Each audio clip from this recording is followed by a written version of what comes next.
Subscribe to our YouTube channel for in-depth interviews of India Inc. and press the bell icon so that you do not miss our updates.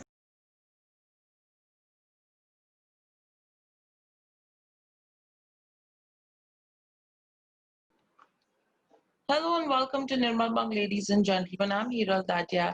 We have with us Mr. Rajesh Agarwal, MD at Insecticides India, joining in. Welcome to the show, Rajesh. It's a pleasure to speak to you as well. And I am talking to you after a really long time. Firstly, if you go to see in terms of financial year FY21 itself, overall, the year has started pretty much on an unprecedented note with COVID hitting us. But one thing that we've seen is that agriculture as a sector somewhere has been insulated, which is a positive for an agrarian economy like ours. Taking this into consideration, now what's the sense that you pick up with regards to since the time COVID hit us to now? How has demand and supply panned out for a company like yours and for the sector? Yeah, thank you very much for giving me the opportunity to meet today. Yeah, it's really long actually talking to you. Uh, it has been a difficult situation, no doubt, because COVID has played a very typical role throughout the economy, and every sector is hit. But as you rightly said, agriculture is somehow insulated because we have realized in these 6 months that food is the basic necessity and we need it uh, more than anything else. The government has also supported the farmer in the big way. Uh, uh, we were declared in the essential products list, so we were allowed working, though it was very difficult because convincing the people to bring to the plants and convincing the people to bring to the offices, then logistics, all the problem we had to face. But still, it has been quite a good time for the sector as a whole. And for us also, despite of the initial hiccups in the Q1, but Q1 had positive growth. Q2 also was a little typical in the sense that there were very excess rains in some parts of the country, which impacted the dry crops in particular. But despite of that, it has been quite reasonable actually, and I am quite positive on the sector as a whole because it has rained well. There is excess of water available. There Mm. has been good quantity of sowing across the country uh, for various crops actually, which means that overall the seasonal situation is good. The expectation from the year is good. I don't see any food shortages coming this year.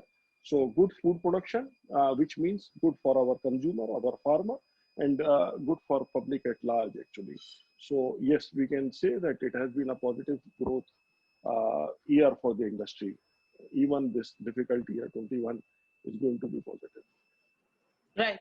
And taking all of this into consideration, if we see the first quarter numbers itself as well, we have seen a growth in terms of where top line goes, some bit of impact that did come in on the bottom line. So, can we take the first quarter numbers as a base that the remainder of the year will be on the same lines, or are we expected to see some bit of further improvement? You will see a lot of improvement actually coming quarter two itself. Because first quarter generally we were forced to sell whatever we had because we were not able to produce. Demand was there, market was vacant, so they needed the material. Logistics was an issue, so whatever we had, we were selling it actually. So somehow the good products, our Maharatna range starts going in quarter two, and quarter two has seen a decent movement of these products actually. So you will find the improvement in the bottom line also. So I believe that this quarter two again would be more or less similar to last year. But still, since the bottom line fell in the past two quarters, you will see the improvement coming. Right. And overall, which are the segments of business which are driving this kind of growth right now? Where are you seeing demand coming from? The demand is coming from all parts of the country actually, across crops. So I see demand in B2B business. I see demand in B2C, which is our major growth area always. So even from international markets, there are some markets which are difficult market, but still I see a lot of demand coming from the international markets. So overall, for us, everything is reasonable because our exposure in the international market is quite limited. Mm. So we are not finding any pressure from the international markets directly. Indirectly, people are saying that things are tough internationally, But Mm. for insecticide India, we will grow in the international markets in every quarter. So because we have a reasonable growth plan because of the small number, you can say. So, but still, we see growth everywhere.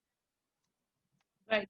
And overall, as well, one thing that we realized, from your presentation as well is that sale of herbicide products saw a significant growth. Any reason that you've picked up on the same? It depends on the type of registrations we have.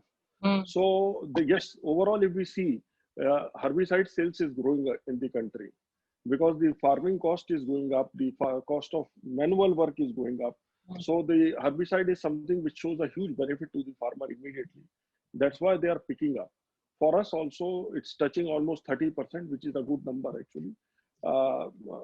Because if we look at our country, generally the herbicide sale is to the tune of 20 to 25% only. So in this market, if we are able to make it 30, is good. But I Mm. see a lot of introductions which are coming actually for us are across segments: insecticides, herbicides, fungicides. So you will see our us growing in every direction actually. I cannot give a statement yes that for us only herbicides will be growing Mm. because it will depend what products are coming first because bagging the registrations in our country is the Herculean task actually, and we have been fighting for years for these registrations because I always say that India has got the capability, but somehow we are not able to make it realize to the government that they should support the Indian manufacturing, and they have started doing it very recently actually from last few months. Till that we are not getting the type of expected supports for registration of the new molecules actually. It was Mm. taking too much time. So, but I believe that this year 2021 at least will be golden in the sense that if we are able to bag these registrations which are pending for many years from now, Mm. so this will mean that we'll be creating a base because this is one year when I'm not able to be very active in the market, but at least if I can strengthen my production facilities and I can be ready for these new molecules, which I'm going to bag the registrations, which I'm expecting at least half a dozen 93 registrations are expected in this year actually. So if I'm able to bag all those registrations and prepare for them so that immediately when I get the registration, I start manufacturing for the next year, then we can say that next year can be a bumper year. Right. And with this as well, we did indicate that profitability was impacted. What was the reason that impacted the profitability during the quarter? You see, till we say the sell the specialty products, the profitability also always looks impacted. So we were selling a lot of generic. So during that period, it was very difficult to when you are selling the generics, then of course there is pressure on the margins. Hmm. So whatever sales we could realize, the generic sale was more. That's why it got impacted, but it was temporary actually, and you will see that impact moving out in this quarter itself. Right. Going ahead as well, in the first quarter, we launched around two products. What's the pipeline looking like with regards to where full year FY21 goes now? The pipeline is big actually. We are working on about 7, 8 more products. So 3 products are expected during this quarter. We have cleared the registrations. One of them Mm. has already come into the market. One I have a target to launch in September itself or maybe October first week. Another will come in October. So we have a huge pipeline of launches actually. And now my keenness is to back these registrations and to be ready with the technology and the plants. So I'm working a lot on the plant these days so that we are able to manufacture them immediately after getting the registration and we can be prepared for at least next Kharif season. And of course, when we bring these products into the market, we get some residue sale during the Rabi season also. Hmm. So we'll take those advantages also. But now the expectation will be majorly for next year. But I'm happy that my expectation of 5, 6 registration, it is going at a very good speed. So if we are able to click these registration and stabilize the production, that too will be saving at least 6 months for the next year. Right.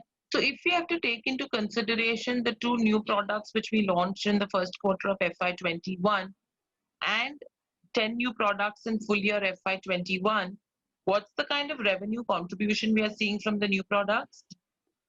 Like if we talk about only the new launches which are going to come, these are big launches actually, big products. They have a huge potential because if I talk about all 10 products, then they have a potential. They have a potential of 300-400 crores, even more. Mm. So, but it won't be realized in the single year itself. But yes, I can say that in 2021, 22, we can expect somewhere around 200 crores revenue coming out of these new products, which will be launched now onwards. Right. And taking this into consideration, we are focusing, a lot in terms of a biologicals go as well. What's the strategy on that front? That is also working actually parallelly. We spend a lot on the biological R&D and try to introduce new molecules.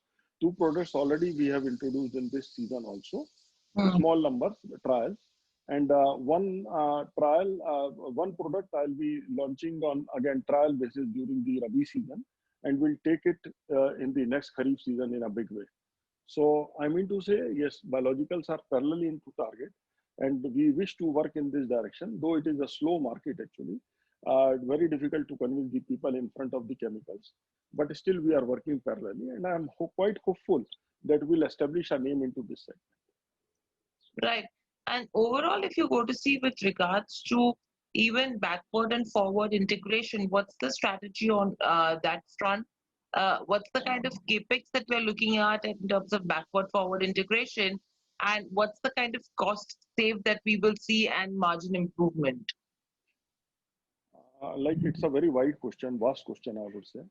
So we spend on our expansion program, the budget we had budgeted about 150 crores, out Hmm. of which almost 50 crores have gone by now. So another 100 crores is in pipeline for next 2 years, means this year and next year. So we are expanding at 3 locations, 2 locations in Gujarat and one in Rajasthan. Okay. So in Rajasthan, again, it is subdivided into two parts. At one place, I am strengthening my formulation business, and at the other place, I am strengthening my technical synthesis plant. Hmm. So I'm doing this. And similarly, in Gujarat also, I'm expanding my technical synthesis facility. Along with this, I'm also expanding my some small formulation improvement, and I'm also establishing a formulation plant in SEZ, which means that in the two states, a lot of already uh, the activity is there in terms of manufacturing. So we are trying to utilize this time of reasonable demand in the market to build up our for manufacturing facilities. So here we are also, yes, correctly pointed out, working for backward integration, which means that we'll be making some of the basic molecules which will be the import substitution. And along with this, as I told you, that we'll be bagging about 7-8 new registrations. So I have to be ready for the plant for all these products. So I'm working on establishing the plants for these products Hmm. and also the formulation facilities for these products actually. So we are working in all direction. The vision is that in next 5 to 6 years, we must double from here. And I would say that this investment is a base which will take us to the new heights from here actually. So Right. this investment will be making in another 2 years, this year and next year, and we'll be taking the advantage continuously out of it. Right. So overall, if you could just help me understand, currently at what capacity utilization are we functioning if you have to take liquid granules, powder, as well as active ingredients and bulk into consideration? Like looking into everything, I would say that we are roughly working at around 80% capacity at this moment. Okay. So, which is a good number because during the entire COVID period, achieving 70% was also becoming very difficult. But now, when we are near 80, I would say reasonably we are okay. Right. So overall, in terms of where FY21 as a year is concerned, what's the kind of growth you're envisaging? I'm not trying to give any growth numbers for this year. If we are able to continue as we have done in the past, is good. Hmm. But this is going to be a positive year, so there will be some top line growth and there will be growth in the bottom line also. I'll not Right. give any numbers, but this will be a positive year for them. And for 22, I understand that because majority of the sectors and companies are, the focus is to only break even this year, see positive growth, and not really look at a massive jump coming in, taking the current situation into consideration. And FY22, then what's going to be the strategy and growth numbers Next would year, be we'll like? try to do the breakthrough actually, because whatever we have Hmm. lost in this year, we'll try to make the recovery in the next year. So, keeping our fingers crossed for that. So, generally, we say that we work for about 10% 10 to 12% growth in the top line. Hmm. So whatever we lose this year, we have to make that recovery in the next year. This is something. Right. So, And then are we expecting any change with regards to where product categories contribution to revenues is concerned? Because currently I do understand, it's mainly the herbicides and insecticides which have majority of the contribution. Your PGR and fungicides is really smaller. Are we expecting any shift on that front? there won't be any substantial shift actually, though we'll be introducing 2, 3 new fungicides. So that may increase the fungicide sale by 1 or 2% actually. So, but it won't be very substantial. It will be reasonable. Right. And again, with regards to where exports are concerned, we are still on a smaller scale with regards to exports. What's the strategy on the export front? Are we looking to increase our exports and geographical reach as well in the international markets? Yeah, we are working on exports in a big way actually. We are doing registration of many products across the world. So we have already signed more than 100 agreements. So we are registering in various countries actually. So the things are in process and we have big targets from export. So already like we want to touch 300 crores in 3 years down the line. So I think we are working in that direction. I'm quite hopeful that we'll achieve this.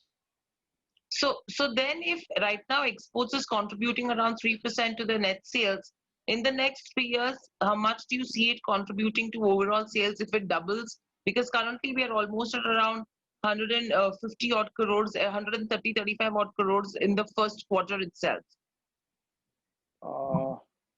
I would like to correct these numbers actually. Sorry, 13 to No, 14. it's okay. It's okay. Yeah. It's okay.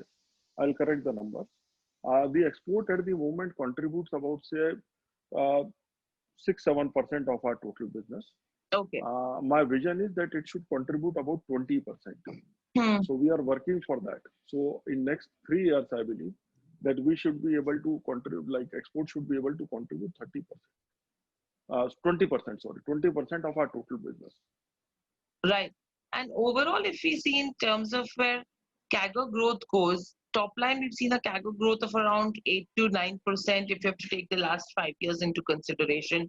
Profitability has seen a good growth of almost 20-21%. Are we expecting this kind of CAGR growth to continue over the next 3 to 5 years? Or are we expecting something more? I expect that if we achieve the similar number is good enough actually. So since there will be growth in the top line also, and like if we are talking 5 years, we are talking doubling ourselves from here. So if I am able to double the top line and if I am able to multiply the bottom line, so what else do you need actually? So I don't want to throw any big numbers actually, but yes, with the type of new products coming in and our focus on the specialized products, I believe that bottom line will be growing faster than the top line, and there will be a good top line double-digit growth actually.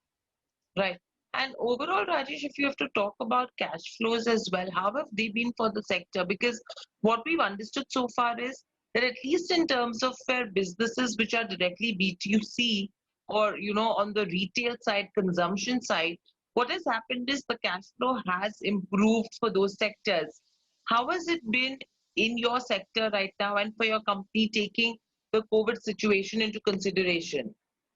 I've been working on this since last more than a year actually, because it was my vision that we have to become debt free. So I'm happy that we have become debt free this year already, and we are sitting on cash because I had been tough on the market that yes, I need more payments actually. The normal credit cannot be given to the market what we had been given in the past. So luckily market also supported, though little reluctantly. So our collections have been quite good all through. And I believe again, the next quarter is our collection quarter more than sales. So far also what we are able to collect whatever we are selling. So. Right. And Rajesh, with regards to COVID as well, have we faced any supply side constraints and challenges? And with that, have we looked at any cost cutting measures as well during the quarter? Cost cutting is very difficult to say actually. I can only say the movement is limited, restricted. So you can say that at least the transportation cost is being saved. That's it, nothing more than that. But I cannot say it is positive because we are not able to work with our consumer. We are not able to move around with the farmer so much as we do generally. We are not able to touch base with our network. So It has all come down to the social media. So it's a limited interaction this year, but we'll make a recovery in the next year for this actually. Right. And any And challenges that you've been facing with regards to lot of availability of lot raw of material? lot of challenges we have faced actually, because India is not able to come out of COVID situation in the last 6 months. Hmm. So lot of things you had to import, generally which you were not importing in the past. Getting them from the international market was also very difficult, because if you suddenly ask for a product in a big way, like sometimes it is not available and becomes difficult. So all those challenges were there, but somehow we have sailed through the season with these challenges and performed reasonably. So everything is good. Right. And very lastly, Rajesh, we had the government who announced a stimulus package as well. And a lot has been done so far for the agriculture sector as a whole. You have the moratorium that has been announced by the government as well. Has all of it benefited your company indirectly? And secondly, do you think something more needs to be done by the government to support the sector as a whole? Like when our government talks about the sector, ultimately the advantage comes to you directly or indirectly. Hmm, hmm, So all the efforts of the government are to be appreciated actually. The new rules, whatever they are making, and they are trying to ease farming. So overall, it is going to give us the benefit, no doubt about this. But we need a lot more from the government actually, like for various sectors, for R&D purposes, for hmm. development purposes, for backward integration. Government is doing a lot of effort in pharma sector and other sectors. If similar type of relief is extended to our sector also, we can do much better. So I can say, and there are certain hints that the government will support the new registrations actually by investing in those registrations, but nothing has come out officially. So we are again keeping our fingers crossed for that time. So let's see how the things progress and come out. So I'm very, very hopeful, optimistic about the season and about this sector also. Absolutely. And I think 60% of your population is actually dependent somewhere on agriculture. And luckily, that's something which is not affected, which is a positive for our country and economy as a whole as well. So thank you, Rajesh, so much for joining in. And thank you for the great insights that we've picked up so far. I hope you enjoyed the conversation as well and stay safe. Yeah, definitely it was enjoyable. Thank you very much.